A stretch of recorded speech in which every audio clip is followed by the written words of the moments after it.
Alright YouTube, so I realized the last thing I left you guys with about the car was it going on a trailer or a tow truck, and then it was gone. And there weren't very many updates after that. I uploaded a video of the truck and that was pretty much it.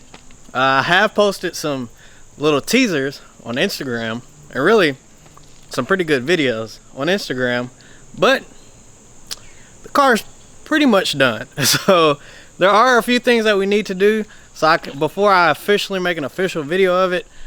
But I figured in the meantime, I might as well make an update of what I have going on with the car.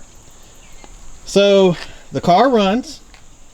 It runs pretty well actually. We're not done with it yet. I'm trying to think of what I can tell you guys right now. We're not done with it yet. Still some tuning that needs to be done. I've been driving it around trying to get some good data logs so my tuner he can make some adjustments. Basically the last thing you guys saw is I took it to Attitude Street Cars. I put it on that tow truck that came and picked it up, and that was the last thing you guys saw. Well, I went and picked it up from Attitude Street Cars maybe almost 2 weeks ago now, because one, it's been raining a lot, raining a whole bunch here in Georgia. So I really didn't even drive it that much after I got it. I just kind of put it in the garage and kind of sat downstairs like an old man and just stared at. I left the hood up like 2 days in a row and just came and looked at it every day. But here it is. Like I said, still some tuning that needs to be done. We're still on the break-in tune, still breaking in the engine. Right now I only have 200 miles on the whole entire setup, but I would knock on wood, but I don't have any. The car hasn't had one hiccup yet. No crazy noises, no crazy issues. Now, Attitude Street Cars, they definitely took their time with it. And that's what I wanted them to do. They're a great group of guys. They help me out a lot. I used to work for them, so they take care of me, but they take care of anyone that I send there. But nonetheless, they definitely got the car ironed out, and when they gave it back to me, I haven't had one issue since. And that's pretty much it. We got the Kong ported LT4 Supercharger mounted, running. We have my Nick Williams 103 Rotofab 15% lower pulley, Mighty Mouse Wild Catch Can, coolant expansion tank. There's also a ZL1 dual pass heat exchanger down in the front. Also, let's see if I can get it for you guys. Yeah, there's a heat exchanger, all the little chromes you see under there. A Whipple high capacity intercooler pump is also down there. So she's got it all. Let's see if I can get it. DSX fuel system bracket right down in there. My engine, because if I walk over here, here is the original engine that was in the car, still together. Could still slap it, get some power to it or whatever, get some fuel to it, and it would run. Haven't even taken it apart. There's my manifold, all the good stuff. That's going back to its new owner, which is Greg, who helped me get this project rolling in a lot of ways. So I'm gonna get into that later. Also over here, the last piece of the puzzle, as you can see, I still have some parts. We're gonna get these valve covers on, but for right now, we're gonna make sure the car is running tip-top shape before we start tweaking other stuff.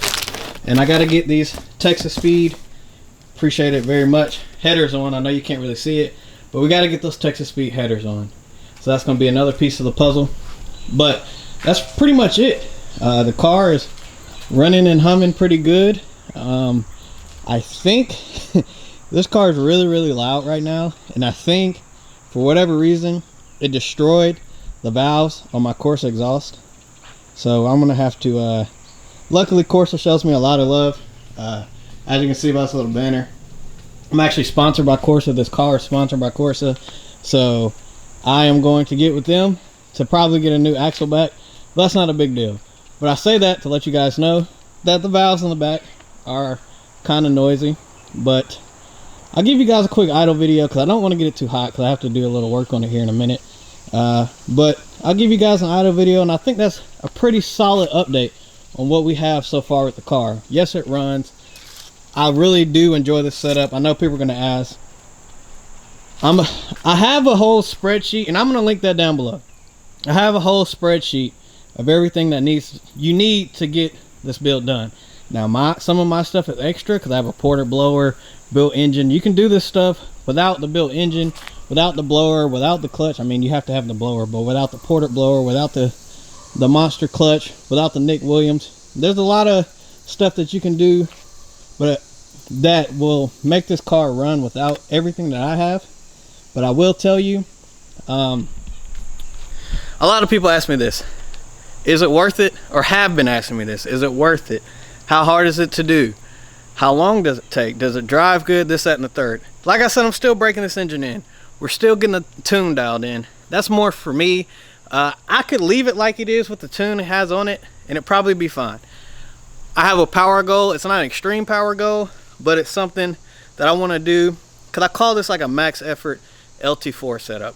Obviously, I don't have a true LT4 car like what's here or a ZL1, but this is basically what you can get with the LT4. So I say that to say, is it worth it? Question number one, is it worth it? Honestly, no. You're not gonna save any money.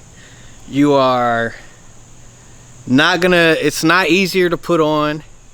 It is easier to maintain, to me, kinda. Everything, it's basically a ZL1. Everything that a ZL1 has, all I had to do was buy ZL1 parts. I have a ZL1 high side fuel pump, ZL1 injectors. I mean, you have to do that with a lot of the other kits too, but I mean, that's the only thing I really had to do. But you're not really gonna save any money. One thing I tell people is you have to get the supercharger. It's very important.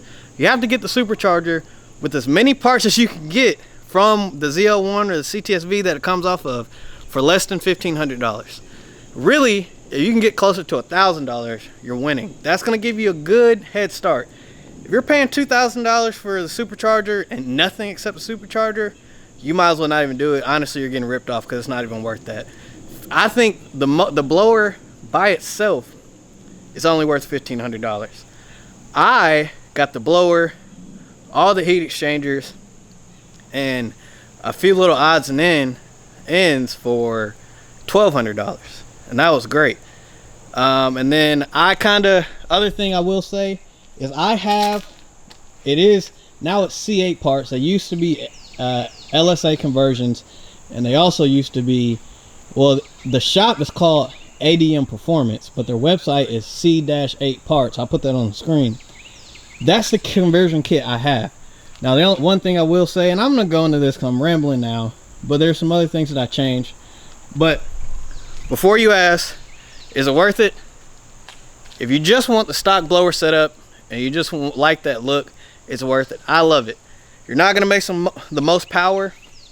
A bolt-on Pro Charger kit with a built engine like this would probably make more power, and you're going to be in the same money, maybe a little bit less, because Pro Chargers are pretty good. You probably have to upgrade the head unit.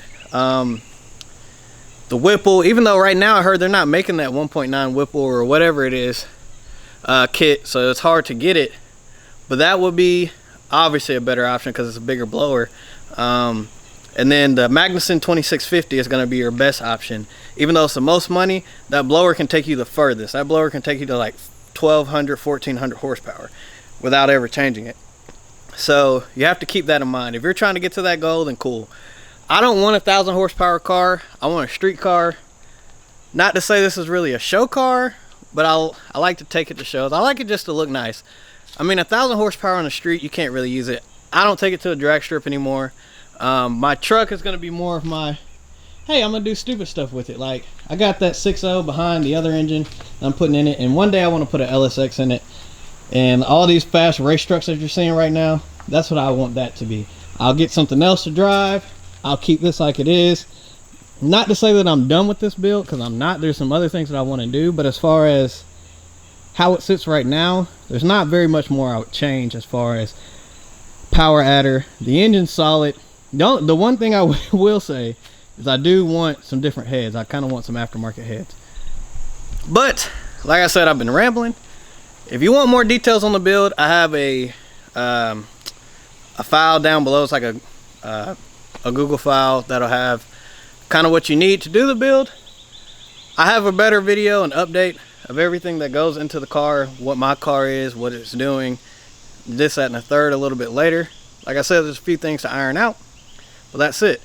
If you want to see what I did beforehand, there's other videos. You can follow my channel, subscribe, like the video, because I've documented this entire build. So if you're new and you're just saying, hey, I want an LT4 build, you can check out what I've done so far. It's not that hard. Just watch a few videos. I try to explain as much as I can. But anyways, I appreciate you for watching. That's kind of my quick update on the car, even though this video is probably already 10 minutes. But other than that, I appreciate you guys and have a good day.